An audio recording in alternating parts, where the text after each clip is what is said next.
मैं हूं आमिर हफीज़ मलिक और आप देख रहे हैं मेरा YouTube channel Aamir Hafeez smart ideas. मेरा आज का टॉपिक है improve your vocabulary. Vocabulary building, अपने ज़ख़ीरा अल्फाज में इजाफा करना।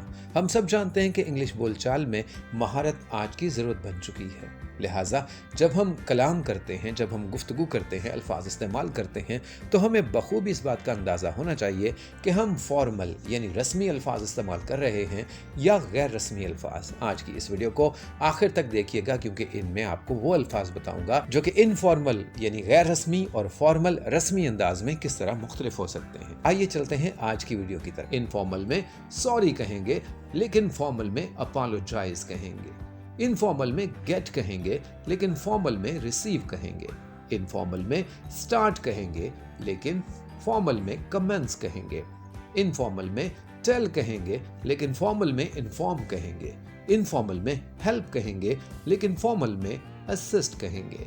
इनफॉर्मल में चेक कहेंगे, लेकिन फॉर्मल में वेरीफाई कहेंगे। तो ये वो आज की वर्ड लिस्ट थी जिसके जरिए आप जान सकते हैं कि इनफॉर्मल वर्ड्स क्या होंगे और फॉर्मल वर्ड्स क्या होंगे, रस्मी अल्फाज क्या होंगे और गैर रस्मी अल्फाज क्या होंगे। मैं उम्मीद करता हूँ कि मेरी आज की वीडियो जो कि इनफॉर्मल वर्ड्स और फॉर्मल वर्ड्स के बारे में थी आपको पसंद आई होगी। के बारे में कमेंट्स कीजिएगा, इसे लाइक और शेयर कीजिएगा। अगर वोकैबुलरी बिल्डिंग या वोकैबुलरी इंप्रूवमेंट के बारे में आपके कुछ सवालात हों तो वो भी कमेंट बॉक्स में आप मुझे भेज सकते हैं।